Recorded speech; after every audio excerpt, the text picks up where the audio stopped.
Fala galera, hoje estamos começando uma nova série no nosso canal sobre assuntos que estão em alta no âmbito de pesquisa. E o primeiro vídeo dessa série é sobre polímeros. Mas o que são polímeros?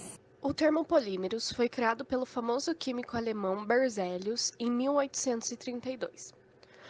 Polímeros vem do grego polis, que significa muitos, e meros, que significa partes, ou seja, muitas partes.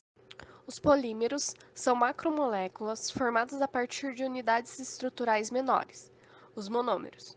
Os monômeros são moléculas de baixa massa molecular, os quais, a partir da reação de polimerização, vêm a gerar a macromolécula polimérica. As unidades repetitivas, chamadas de mero, provêm da estrutura do monômero.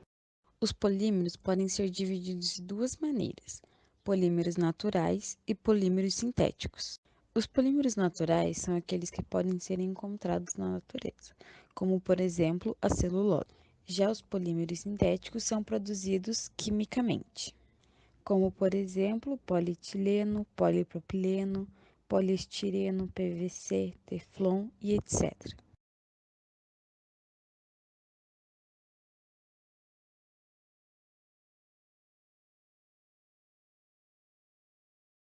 Com os estudos de cientistas das universidades dos Estados Unidos e da Alemanha, esse fenômeno foi descoberto em alguns polímeros. Os polímeros piezoelétricos não possuem uma boa resposta se comparados com os materiais cerâmicos. Entretanto, por apresentarem características como leveza e flexibilidade, acabam por serem de mais fácil manipulação, podendo então serem produzidos em escala industrial. Das diversas classes de polímeros existentes no mercado, os polímeros eletroativos vêm ganhando destaque por serem capazes de transformar energia elétrica em energia mecânica. O que ocorre é que, quando estimulados por um campo elétrico, esses polímeros sofrem uma mudança na sua forma, tamanho, cor ou ainda podem passar por um processo de redução ou oxidação.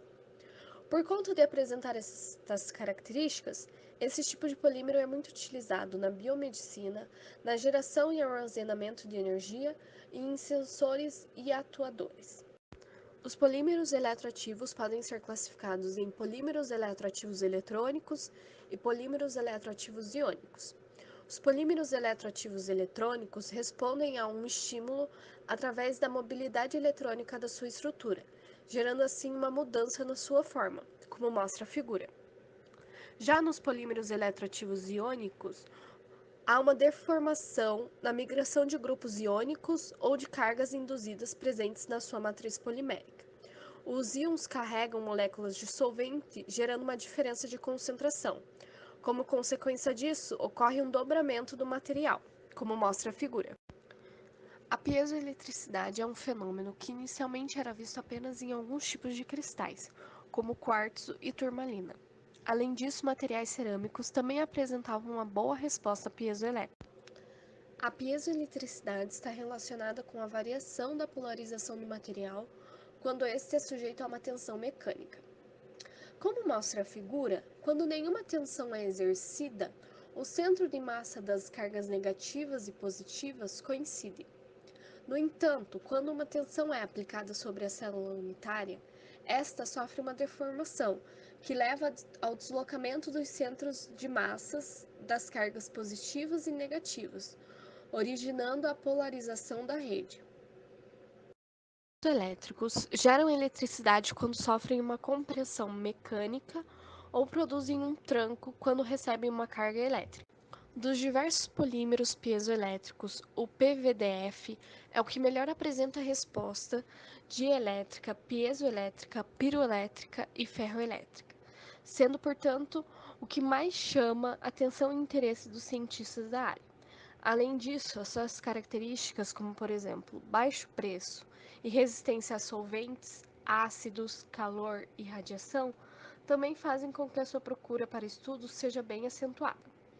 As três principais áreas em que o PVDF está presente são na biomedicina, na geração e armazenamento de energia e na produção de sensores e atuadores. Se você gostou desse vídeo, não esquece de deixar o seu like, se inscrever no canal e ative o sininho para receber notificações de novos vídeos.